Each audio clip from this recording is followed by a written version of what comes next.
요한복음 1장 29절부터 읽어보겠습니다. 이튿날 요한이 예수께서 자기에게 나아오심을 보고 이르되 보라, 세상 죄를 지고 가는 하나님의 어린 양이로다. 내가 전에 말하기를 내 뒤에 오는 사람이 있는데 나보다 앞선 것은 그가 나보다 먼저 계심이라 한 것이 이 사람을 가리킴이라. 나도 그를 알지 못하였으나 내가 와서 물로 세례를 베푸는 것은 그를 이스라엘에 나타내려 함이라 하니라. 요한이 또 증언하여 이르되 내가 보매 성령이 비둘기같이 하늘로부터 내려와서 그 위에 머물렀더라.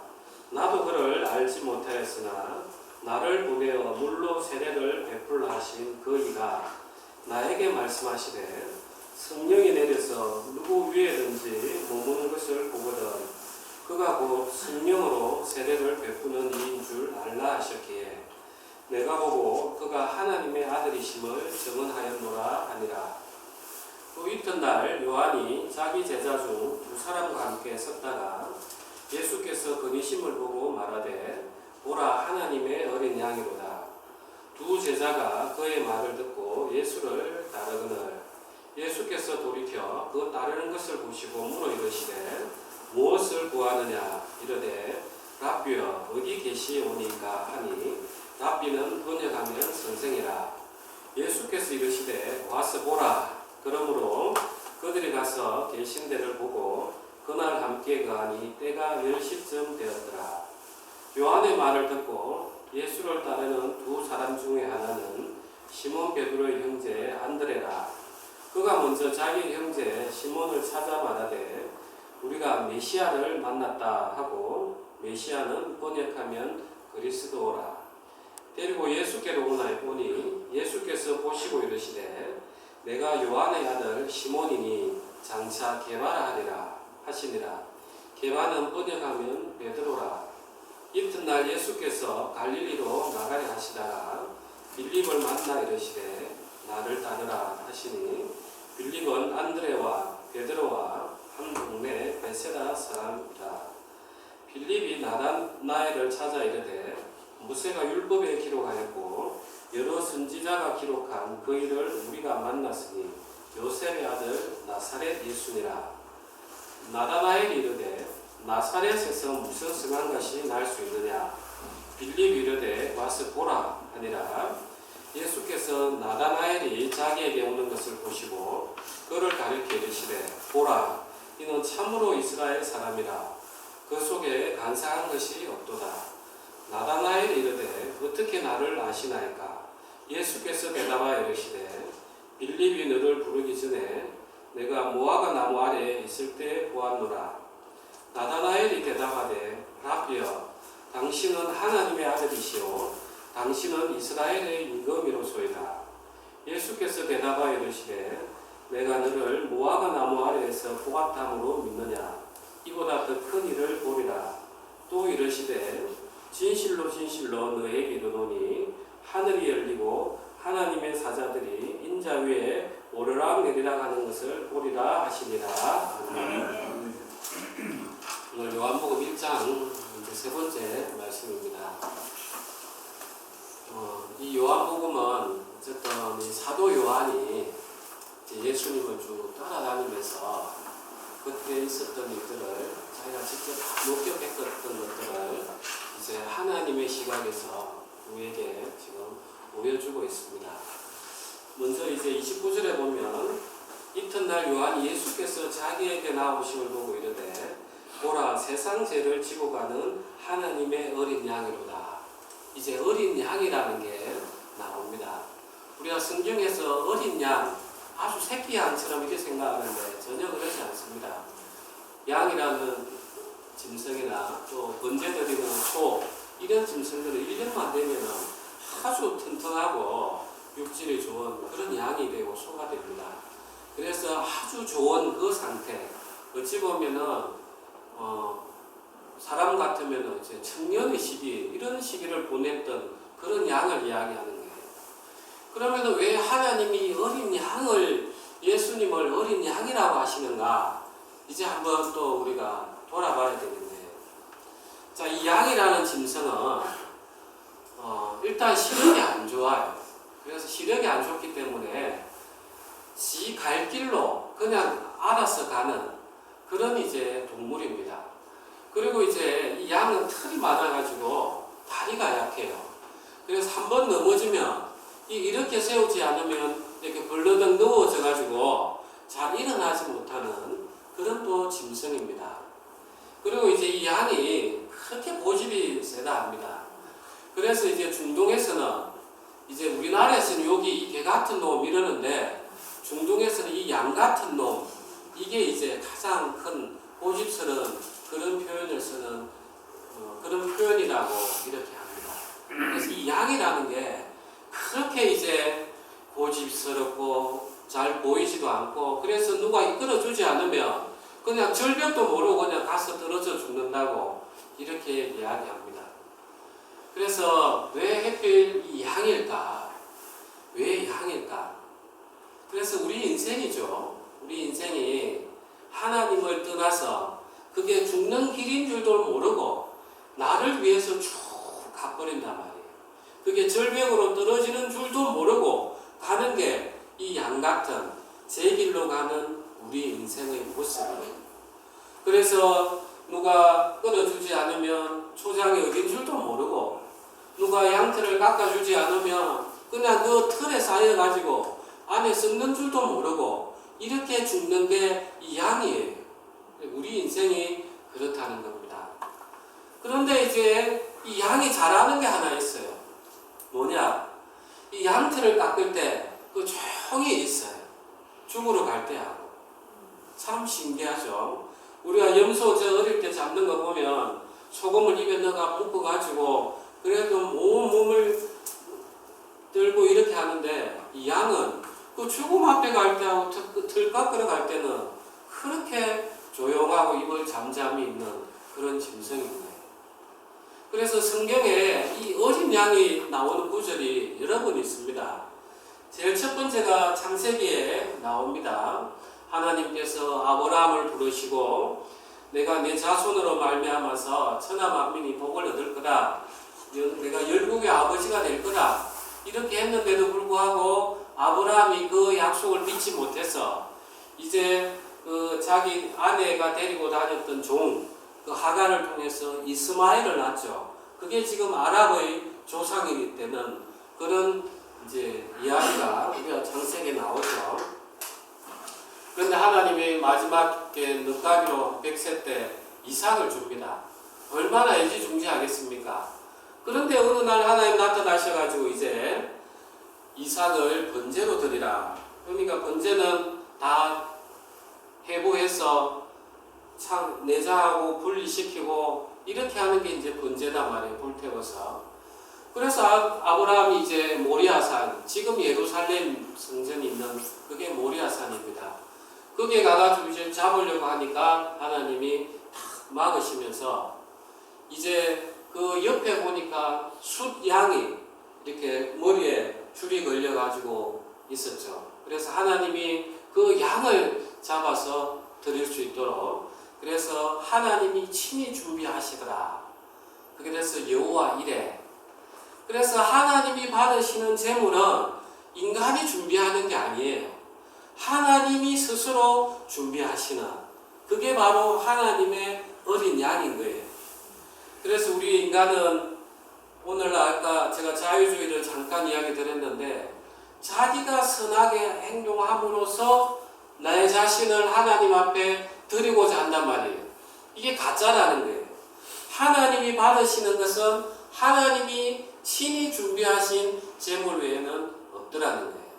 그게 이제 첫 번째 어린 양이 나오고 이제 두 번째 어린 양이 언제 나오느냐?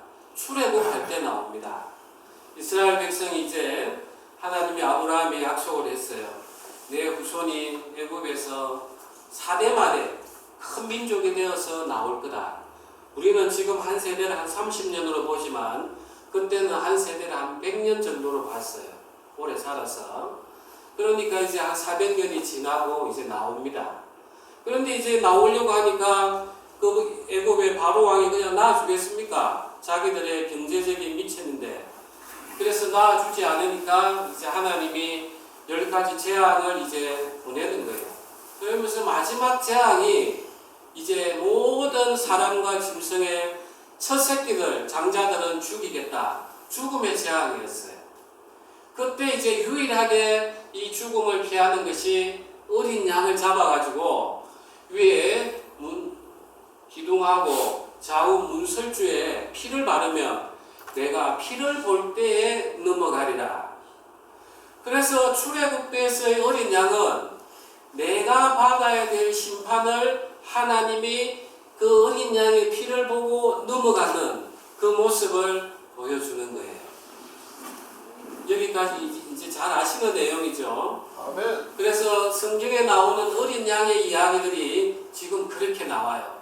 첫 번째는 반드시 하나님이 친히 준비하시는 어린 양이었고, 두 번째는 우리의 심판을 대신해서 그 피를 발려줘야 되는 그 어린 양, 이런 모습인 겁니다.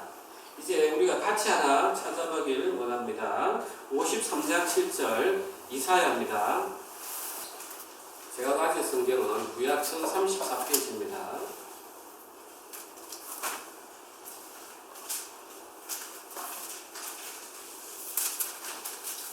7절, 8절 다 같이 합독하겠습니다. 그가 곤욕을 당하여 괴로울 때도 그의 입을 열지 아니하였으며 마치 도수장으로 끌려가는 어린 양과 털 깎는 자 앞에서 잠잠한 양같이 그의 입을 열지 아니하였도다. 그는 곤욕과 신문을 당하고 끌려갔으나 그 세대 중에 누가 생각하기를 그가 살아있는 자들의 땅에서 끊어짐은 마땅히 형벌받을 내 백성의 허물 때문이다 하였으며. 그래서 또 이 어린 양은 잠잠한, 죽음 앞에서 잠잠한 그런 모습을 또 보여주는 것이 어린 양인 거예요. 그러니까 반드시 양은 우리가 어린 양처럼, 우리는 양처럼 각기 제 길로 갔지만 이 양을 대신하는 게 양이듯이 이제 우리 사람을 대신하는 게 사람인 예수 그리스도인 거죠. 그래서 예수님이 오기 전까지는 우리의 모습을 가장 잘 드러내는 짐승이 어린 양이었어요. 그래서 그 어린 양이 올 건데, 이 오는 어린 양은 우리의 모든 죄를 짊어지고 죽음 앞에서도 말하지 않고 하나님의 말씀 앞에 순종하는 그 어린 양이 될 거다. 그래서 지금 세례 요한이 보라, 세상 죄를 지고 가는 하나님의 어린 양이로다, 이렇게 이제 이야기하시는 거예요. 아멘. 그러니까 구약의 백성들은 이 성경을 깊이 알았던 백성들은, 율법을 알았던 백성들은 어린 양이다 하면 이제 이런 걸 떠올리는 거예요. 우리는 이제 문화가 다르기 때문에 이런 설명들이 필요하지만, 그러니까 이제 세례 요한이 세상 죄를 지고 가는 하나님의 어린 양이로다 이러니까 오실 메시아예요. 오실 메시아. 그러니까 이제 이 제자들이 두 사람이 이제 예수 그리스도를 따라 가더라는 겁니다. 왜? 이분이 메시아인가 보다 이제 믿었기 때문에 그런 겁니다. 다시 우리 요한복음 돌아가시겠습니다.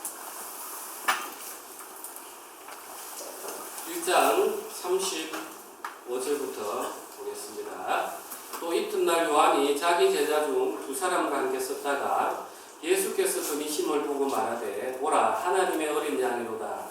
두 제자가 그의 말을 듣고 예수를 따르거늘 예수께서 돌이켜 그 따르는 것을 보시고 물어 이르시되 무엇을 구하느냐 이르되 랍비여 어디 계시오니까 하니 랍비는 번역하면 선생이라. 예수께서 이르시되 와서 보라. 그러므로 그들이 가서 계신 데를 보고 그날 함께 거하니 때가 10시쯤 되었더라. 이 10시쯤 되었더라 이런 것들은 직접 경험한 사람만 알겠죠. 그래서 요한이 이걸 기록했다는 게 너무 이제 명백한 것들을 잘 보여주고 있어요. 제가 오늘 아침에 오기 전에 이렇게 이제 기독교 관련해서 미국에서 이 컨퍼런스 회의를 하던데 거기에 이제 한 여학생이 일어나가지고 그 이제 목사님한테 막 질문을 하는 거예요. 하나님은 모든 거 다 알고 계시잖아요. 그런데 왜 제가 어렵죠? 제가 왜 직장을 구하려고 기도하는데 왜 하나님이 안 들어주시죠? 왜 하나님이 기도하라고 했는데 왜 안 들어주시죠? 이제 이렇게 여학생이 막 묻는 거예요. 그러니까 이제 그 목사님이 이야기하시더라고요. 그렇게 이야기하는 분은 거짓말입니다. 그런 목사가 있으면 거짓말입니다. 우리가 기도하는 이유는 하나님하고 친밀함을 더하기 위함입니다. 이렇게 이제 이야기하시더라고요. 저는 이제 여기서 하나 더 좀 나가고 싶은 거예요. 오늘날 여러분들이 여기 앉아 있는 이유가 뭡니까? 처음에는 내 인생의 고민 때문에 와요. 교회 와서 기도하면 좀 괜찮아질라나. 그런데 그것은 우상인 거죠. 왜냐하면 부처 대신에 예수님, 그냥 위에 신만 바뀐 거지 내 안에 원하는 욕구는 동일하게 세상이에요. 처음에는 그런 의도로 왔다 하더라도 우리가 복음 전할 때도 하나님 믿으십시오. 다 풀립니다. 그거 다 거짓말인 거죠. 자기도 풀리지 않으면서 어떻게 그런 거짓말을 하는지 모르겠어요. 우리가 왜 하나님을 만나고자 하느냐? 이 제자들은 왜 예수 그리스도를 따르고자 하느냐? 그 중요한 거예요. 그런데 예수님께서 딱 물으시는 거예요. 너 무엇 때문에 나를 찾느냐? 무엇을 구하느냐? 무엇을 구하느냐? 우리에게도 여전히 예수님께서 오늘 질문하는 거예요. 너희는 무엇 때문에 내 이름으로 기도를 하느냐? 이렇게 묻는 것과 똑같은 거예요. 그러니까 이제 이 제자들이 라비어 선생님 계시는 곳이 어디입니까? 이 말은 뭡니까? 저는 이제 선생님하고 함께 하고 싶습니다. 선생님 가는 길을 내가 따라서 같이 가고 싶습니다. 이렇게 이제 이야기하는 것입니다. 우리가 진정으로 하나님 앞에 기도하고 하나님을 구하고 바라는 이유는 바로 이거예요. 하나님이 우리와 함께 계신다. 임마누엘 하나님. 우리는 그게 가장 큰 복입니다. 그렇게 되면은 이제 그때 내 이름으로 무엇이든지 구하라. 내가 시행하리라. 이보다 더 큰 것도 행하리라. 이름이라는 것은 본질이에요. 본질. 내 이름으로 구해라. 너가 정말 너희 자신을 온전히 비우고 예수 그리스도가 이 땅에 있었다면 뭘 구할 것인지 그것을 너희를 입으로 통해서 구하는 그게 내 이름으로 기도하라는 거예요. 그러면 그 일은 누가 기도하는 거예요? 누가 기도하는 겁니까? 예수님이 기도하는 거예요. 그래 그거는 다 이루신다는 거예요. 그게 바로 주기도문의 뜻이 하늘에서 이루어진 것 같이 땅에서도 이루어집니다. 하나님이 우리 인생에게 고난을 주실 때는 때로는 나를 돌아보게 하고 무너뜨리게 하기 위해서 고난을 허락하시는 거예요. 안 그러면 우리가 언제 욕심을 내려놓겠습니까? 그런데 고난이 왔다 해서 하나님 저 돈 주셔야 됩니다. 하나님 자식끼리 잘 돼야 됩니다. 언제 무너지겠냐는 거예요. 하나님은 내가 무너진 그 자리에 나와 동행하고 싶어 하는데 그러니까 그 기도를 들어줄 수 없는 기도인 거예요. 그래서 제자들이 라비어 어디 계시오니까 그러니까 예수님이 와서 보라. 그래 내와 동행하면서 보라. 이게 바로 우리가 하나님을 믿는 이유고 하나님을 따라야 되는 이유인 것입니다. 아멘. 다시 31절로 돌아가겠습니다. 나도 그를 알지 못하였으나 내가 와서 물로 세례를 베푸는 것은 그를 이스라엘에 나타내려 함이라 하니라. 요한이 또 증언하여 이르되 내가 보매 성령이 비둘기같이 하늘로부터 내려와서 그의 위에 머물렀더라. 나도 그를 알지 못하였으나 나를 보내어 물로 세례를 베풀라 하신 그 이가 나에게 말씀하시되 성령이 내려서 누구 위에든지 머무는 것을 보거든 그가 곧 성령으로 세례를 베푸는 이인 줄 알라 하셨기에. 여기 이제 세례가 나옵니다. 물 세례가 나오고 성령의 세례가 나옵니다. 원래 구약에서는 세례가 없어요. 그런데 이제 이스라엘 그 말라기 시대부터 예수님이 오시기 한 400년 전쯤에 이제 이런 풍속들이 좀 생겼어요. 그 전에는 짐승을 시키고 우리가 제단 성막 안에서 우리가 물두멍에서 씻고 때로는 우리가 부정을 탔을 때 물로 씻어내고 이런 형태는 있었어요. 제사를 위해서 또 부정함을 정하게 하기 위해서. 그런데 이렇게 세례 요한이 이렇게 물에 해서 회개에 위한 세례를 베풀고 하는 경우는 아직 성경에는 보이지는 않아요. 그런데 이 요한이 베푼 세례는 어떤 세례였냐? 우리가 이제 사도행전 한번 요한복음 다음이니까 사도행전 19장 가보겠습니다.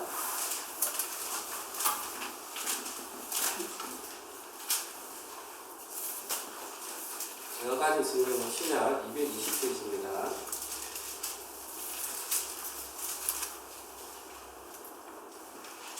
1절부터 보겠습니다.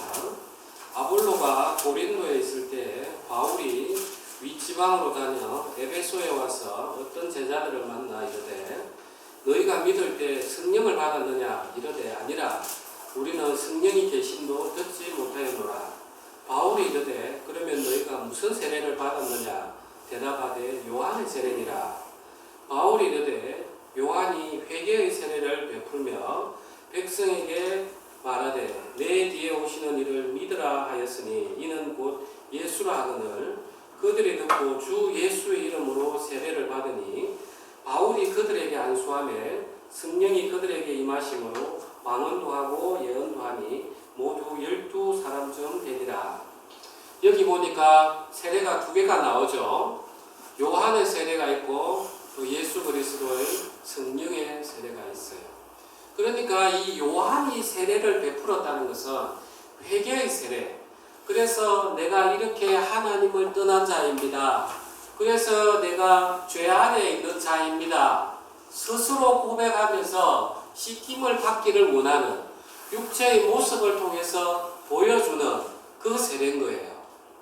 그러면 예수님은 죄가 있습니까? 없습니까? 죄가 없으시죠? 성령으로 잉태됐으니까.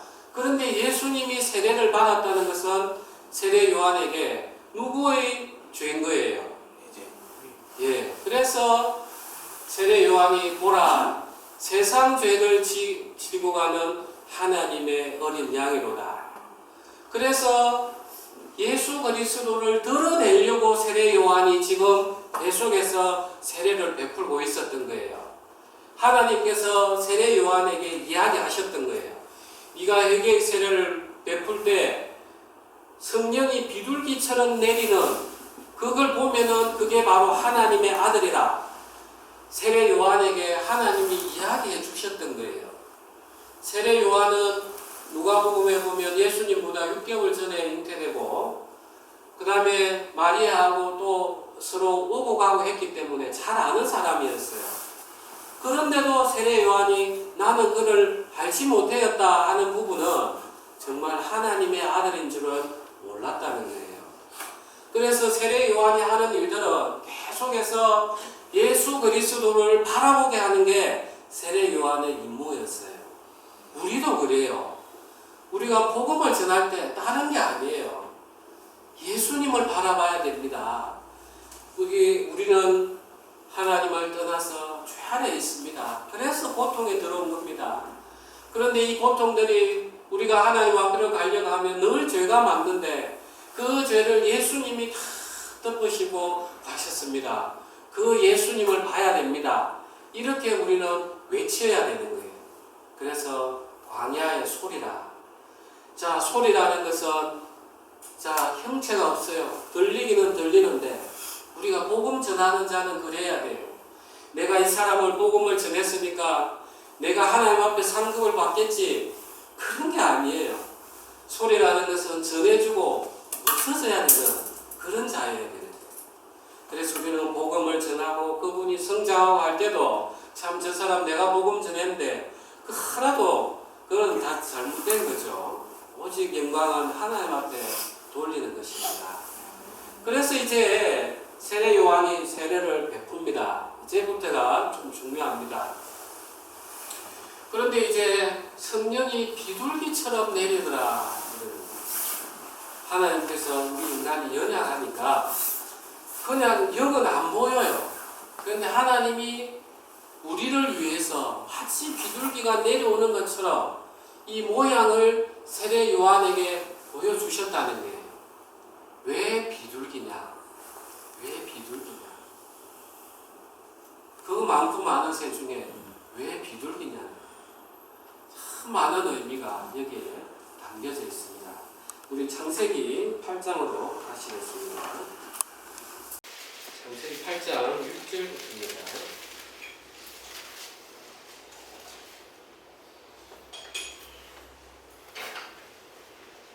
40일을 지나서 노아가 그 방주에 낸 창문을 열고 까마귀를 내놓음에 까마귀가 물이 땅에서 마르기까지 날아 왕래하였더라.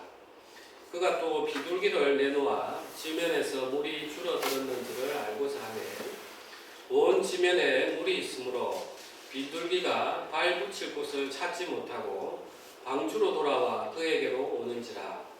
그가 손을 내밀어 방주 안 자기에게로 받아들이고 또 7일을 기다려 다시 비둘기를 방주에서 내놓음에 저녁때에 비둘기가 그에게로 돌아왔는데 그 잎에 감람나무 새 잎사귀가 있는지라.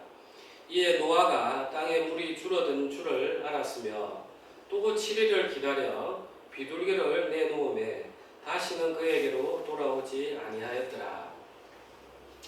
이제 하나님께서 인간이 워낙 이제 그 생각이 어릴 때부터 항상 악하고 그 계획하는 바가 악하게였기 때문에 물로 온 세상 숨쉬는 모든 것들을 다 진멸해 버렸어요. 오직 은혜 입은 노아와 그 가족들, 방주 안에 있던 그 짐승들만 이제 살았어요. 그래서 홍수가 끝나고 물이 차차 이제 줄어듭니다. 그래서 물이 줄어들었는지 이제 이 방주를 벗어나도 되는지 이제 노아가 방주 안에 있던 그 문을 열고 까마귀도 한번 내보내보고 비둘기도 한번 내보내보는 거예요. 까마귀는 이제 처음에는 왔다 갔다 하면서 방주 안에 들어왔습니까? 안 들어왔습니까? 예, 방주에 걸터는 앉았어요. 앉을 데가 없으니까. 그런데 비둘기는 안으로 다시 들어와요. 그래서 노아가 손을 내밀어 방주 안 자기에게로 받아들이고 그래서 비둘기는 왔다 갔다 하지만 다시 방주 안으로 들어오고 까마귀는 왔다 갔다 하지만 방주 안에는 안 들어와요. 그냥 방주 바깥에서 걸터 앉아 있는 거죠. 그런데 여기서 이제 비둘기가 나와요. 그리고 비둘기가 감람잎을 물고 왔더라. 자, 이제 한번 잘 생각해 봅시다. 이 비둘기는 귀소 본능이 아주 강한 그런 동물이에요. 자, 이제 하나님은 그 옛 죄악된 세상을 완전히 심판을 했어요. 물로. 그래서 지금 올라오는 싹은 새로운 세상인 거예요. 새로운 세계예요. 하나님이 다시 입김으로 불어서 창조해낸 갱신된 새로운 세상이에요. 거기에서 이제 나무가 자라서 감람잎이 자라났던 거예요. 그래서 비둘기가 가서 감람잎을 물고 온 거예요. 자, 이 감람잎이 어디에 쓰이느냐?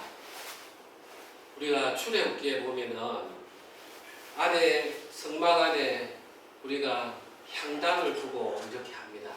그때 쓰는 기름이 감람유예요.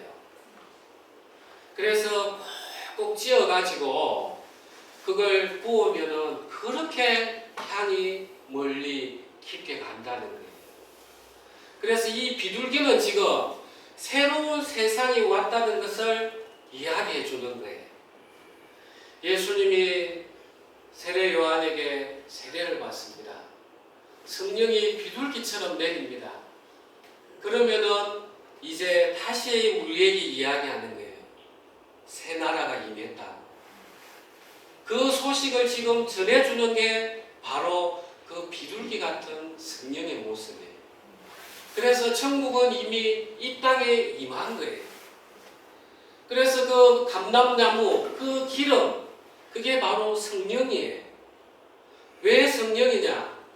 예수님께서 고난당하시고 자기 당신의 몸이 찢어진 상태에서 사랑의 향기를 통해서 온 세상에게 구원의 새로운 복음을 전하는 바로 그 기름 대신이가 성령이고, 바로 그 소식을 지금 예수님이 우리에게 전해주러 오셨다는 거예요. 우리는 지금 새로운 시대에 살고 있어요. 그런데 여기에 까마귀를 한번 보십시오.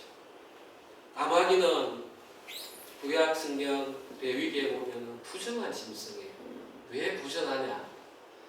그 다른 짐승들을 살을 뜯어먹고 피를 뜯어먹고, 본래 우리 인간은 아담이 흙으로 만들어졌기 때문에 아담이 저주를 받을 때 흙 전체가 저주를 받았어요. 그래서 흙으로 만든 땅에 기는 모든 짐승들이 사실은 저주예요. 그래서 하나님 다 심판을 했던 거예요. 그런데 땅하고 거리가 있는 굽이 있고 대세김질하는 이리 짐승들은 하나님이 정하다 하시고, 새 중에서도 그냥 풀을 뜯어먹고 이런 거는 괜찮은데 다른 고기를 뜯어먹는 새는 다 부정하다 했어요. 이 까마귀는 부정한 짐승이에요. 자, 이제 방주 밖을 내놓습니다. 까마귀는 여기저기 다닙니다. 그런데 방주 안으로 안 들어온다는 것은 먹고 살 게 있다는 거예요. 거기에 얼마나 많은 짐승과 사람이 죽었겠습니까? 그 시체를 뜯어먹고 배불러 살기에 적당하다는 거예요. 오늘날 우리 그리스도인들은 잘 돌아봐야 돼요. 내가 까마귀 같은 신앙을 하느냐, 내가 교회에 발은 들여다 놓고 세상을 위해서, 세상이 주는 그 쾌락들을 위해서 내가 교회에 발을 들여놓고 있는 게 아닌가. 그게 까마귀 같은 신앙입니다. 예수님은 비둘기같이 성령으로 충만히 임하셔서 이제 하나님 나라가 이 땅에 임했다. 너희 마음에 이제 임했다. 이제 새로운 나라야. 너희는 새로운 사람이야. 그렇게 외치는데 여전히 나는 방주에 발만 들여놓고 교회에 발만 들여놓고 세상을 향해서 먹을 것이 없는가? 이렇게 날아다니는 게 아닌가? 돌아봐야 돼요. 교회가 그 역할을 하지 않으면 그는 문을 닫아야 되는 거예요. 이사야에 보면은 너희가 내 안에 짐승을 제사 드리러 오는데 누가 문 좀 닫았으면 좋겠다. 그래서 교회라는 것은 계속해서 우리가 이런 자다. 이제는 새로운 나라가 임했다. 과거의 그 시체, 우리가 바라던 짐승들, 그걸 바라보고 있으면 우리는 다 죽는 거다. 계속해서 우리는 이 말씀이 선포가 돼요. 사랑하는 형제자매님, 예수님께서 비둘기같이 성령이 임하셨을 때 세례 요한이 이제 이야기하는 거예요. 하나님의 어린 양이로다. 이제는 하나님의 어린 양이로다. 새 나라가 우리에게는 임했습니다. 그래서 우리는 새 사람이 되었기 때문에 반드시 과거와는 단절될 필요가 있는 거예요. 결단을 해야 되는 거예요. 자, 노아는 어떻게 결단이 됐겠습니까? 물론 노아도 뒤에 또 육체가 있기 때문에 타락은 하지만 노아는 아주 심각한 걸 봤단 말이에요. 하나님 심판이 얼마나 무서운가. 그러면 오늘날 우리는 뭘 봐야 되겠어요? 그 심판이 얼마나 무서운가는 예수 그리스도의 십자가 죽음을 보면 아는 거예요. 내가 저렇게 죽어야 되는 게 나의 인생이었는데 예수님이 감람나무가 다 찢어졌어. 예수님이 고난 당하시기 전에 감람산에 올라가셔서 그 땅이 핏방울이 되도록 기도하셨는데, 그렇게 나를 사랑하셨는데 내가 여전히 내 자아 속에, 내 오름 속에 남아있어 되겠는가? 이제 새 사람인데 하면서 우리를 돌아봐야 되는 것입니다. 아멘. 다시 요한복음 가서 정리하도록 하겠습니다.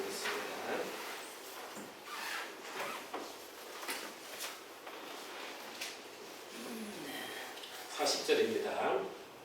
요한의 말을 듣고 예수를 따르는 두 사람 중에 하나는 시몬 베드로의 형제 안드레라.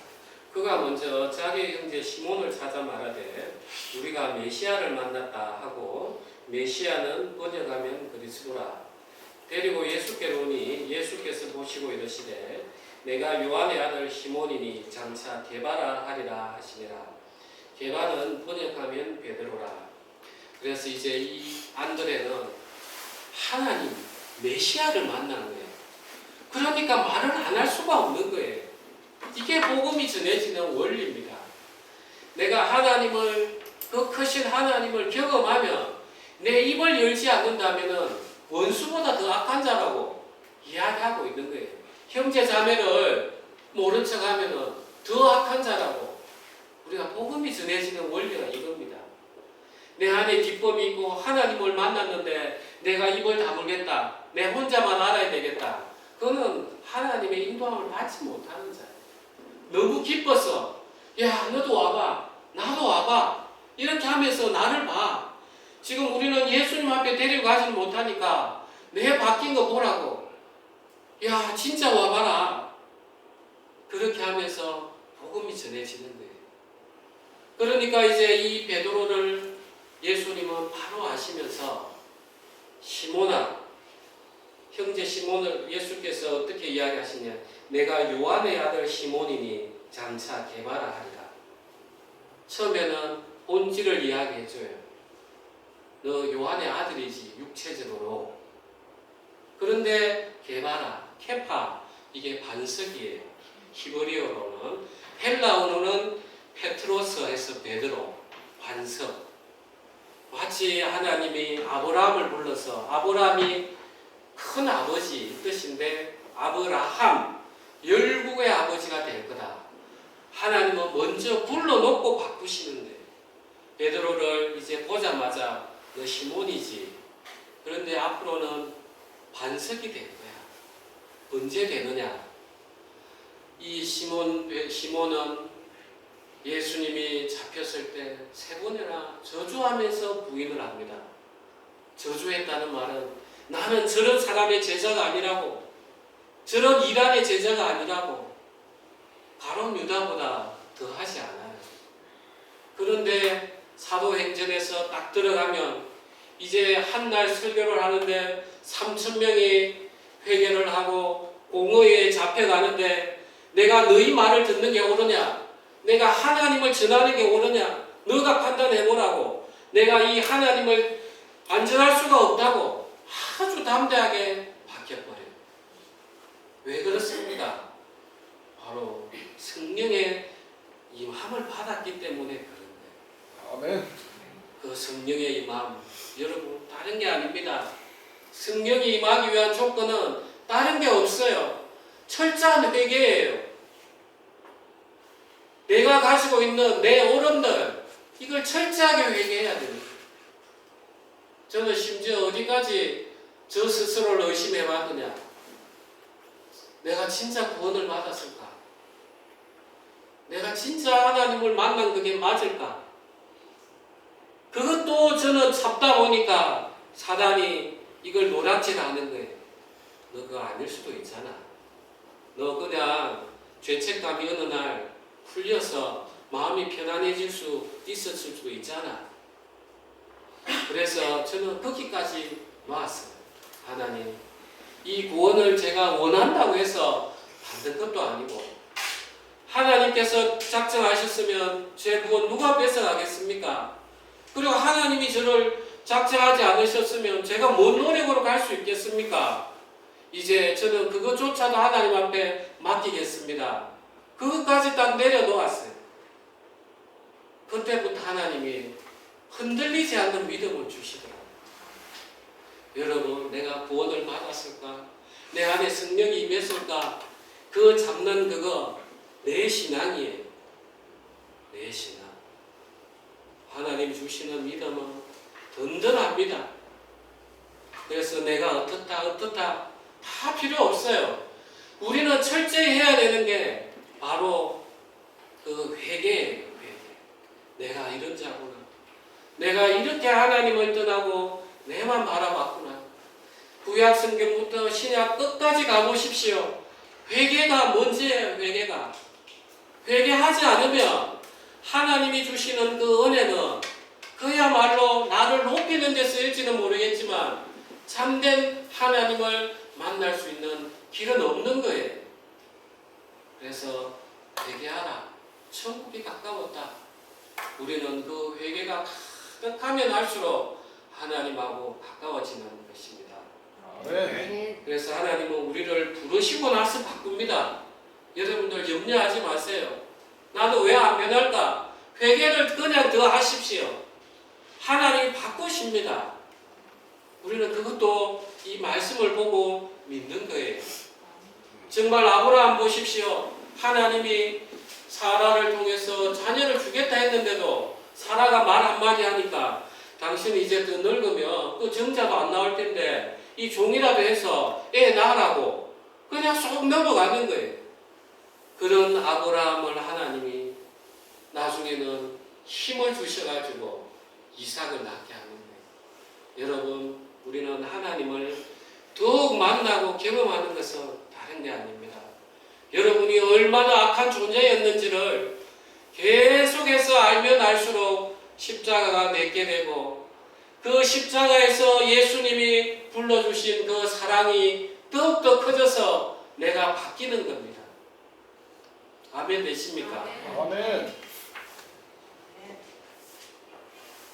조금만 더 해도 되겠습니까? 이 나다나엘을 끝을 내야 다음 제 설교 어느 부분 가르쳐드릴게요. 그래 이제 나다나엘을 잠깐 하나만 보시겠습니다. 좀 신비한 내용들이 있어서 그렇습니다. 46절에 나다나엘이 이르되 나사렛에서 무슨 선한 가시를 날 수 있느냐 빌립이 이르되 와서 보라 하니라. 예수께서 나다나엘이 자기에게 오는 것을 보시고 그를 가리켜 이르시되 보라 이는 참으로 이스라엘 사람이라 그 속에 간사한 것이 없도다. 나다나엘이 이르되 어떻게 나를 아시나이까? 예수께서 대답하여 이르시되 빌립이 너를 부르기 전에 내가 무화과 나무 아래에 있을 때 보았노라. 나다나엘이 대답하되 라삐여 당신은 하나님의 아들이시오 당신은 이스라엘 임금이로소이다. 이제 하나님은 빌립을 또 불러요. 그냥 빌립을 보고 그 앞에 보면은 43절에 이튿날 예수께서 갈릴리로 나가려 하시다가 빌립을 만나 이르시되 나를 따르라. 저도 참 이런 능력 주시면 좋겠어요. 사람들 볼 때마다 예수를 따르시오. 그럼 다 따르게. 그러니까 우리가 여기 앉아 있다는 것은 하나님이 불러주셨기 때문에 앉아 있는 거예요. 참 그 신비한 세계예요. 그래서 이 빌립도 신비하니까 나다나엘인데 가서 이야기하는 거예요. 야 요셉의 아들 나사렛 예수를 와서 보라 하니까 이제 이 나사렛은 갈릴리 저 안쪽 지방에서 정말 볼품없는 동네였어요. 그러니까 이 나다나엘을 보기에는 아니 메시아가 오면 베들레헴에서 왕을 오셔야지. 그 다음에 예루살렘으로 들어가셔야지. 뭔 나사렛 총구석에서 오시겠냐. 율법을 잘 아는 분이에요. 이 나다나엘이. 그러니까 이제 예수님이 보라 이는 참으로 이스라엘 사람이라 그 속에 간사한 것이 없도다. 참 저는 옛날에 이 세계를 몰랐어요. 예수님 왜 이렇게 이야기하셨을까? 그래 참 저는 이게 신기했어요. 그런데 이제 제가 그 2017년도 이때 이제 그 다녔던 교회가 있어요. 그래서 어느 날 이제 목사님이 기도를 해주시더니 뭐 제가 생각하는 것들을 쭉 이야기하시더라고요. 너무 신기한 거예요. 그때 이제 저는 참 신기하다. 누가 내 이야기를 했나? 이제 이렇게 생각을 했어요. 그런데 저도 그런 은혜를 받고 보니까 이 세계가 이해가 되겠네. 그래서 때로는 안수를 하면 하나님 그냥 그 마음 훅 보여주시는 거예요. 아, 이런 세계가 있구나. 그래서 예수님께서 나다나엘을 간파한 거죠. 너 참 안에 간사한 게 없구나. 너가 무화과 나무 아래 있을 때 봤다. 옛날 이스라엘 풍속은 무화과 나무 아래서 율법을 묵상하고 읽고 이런 풍속들이 많이 있었답니다. 그래서 나다나엘은 늘 무화과 나무 아래서 그 메시아를 기다렸던 거예요. 그러면서 이제 예수님께서 51절에 또 이르시되 진실로 진실로 너에게 이르노니 하늘이 열리고 하나님의 사자들이 인자 위에 오르락내리락 하는 것을 보리라. 이게 이제 신비한 세계인 거죠. 실제로 예수님이 오셨을 때 그 목동들에게 천사가 나타났고 요셉에게 가브리엘 천사가 나타났고 그 다음에 40일 광야에서 시험을 받으실 때 또 천사가 와서 시중을 들었고 예수님이 무덤에 계셨을 때 부활하셨을 때 천사가 옆에 와서 증거를 했어요. 자, 오늘날 우리는 그보다 더 은혜로운 시대에 살고 있습니다. 지금 우리를 위해서 간구하시는 분이 누구십니까? 예수님이 하나님 우편에서 우리를 위해서 간구하고 계십니다. 그리고 히브리서 마지막 봅시다. 히브리서 1장입니다. 제가 가진 성경은 신약 353페이지입니다. 1장 14절입니다.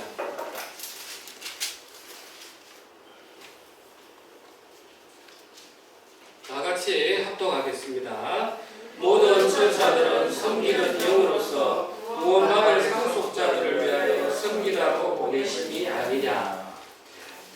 우리가 이런 장르에 하나님이 눈동자처럼 우리를 지키시기 때문에 그 천사들이 오르락내리락 하는 것처럼 하나님의 보내신 사자들이 우리를 눈동자처럼 지키고 하나님의 영을 받아서 또 우리가 바른 길로 가도록 하고 도와주시는 거예요. 우리가 이런 말씀을 들으면 너무나 은혜롭지 않습니까? 아멘. 그래서 우리는 올 한 해 은혜 위에 은혜라. 우리가 도대체 뭘 했길래 이런 은혜를 받아도 되는지 하나님 앞에 영광의 찬양을 올려야 되겠습니다. 아멘. 기도하시겠습니다.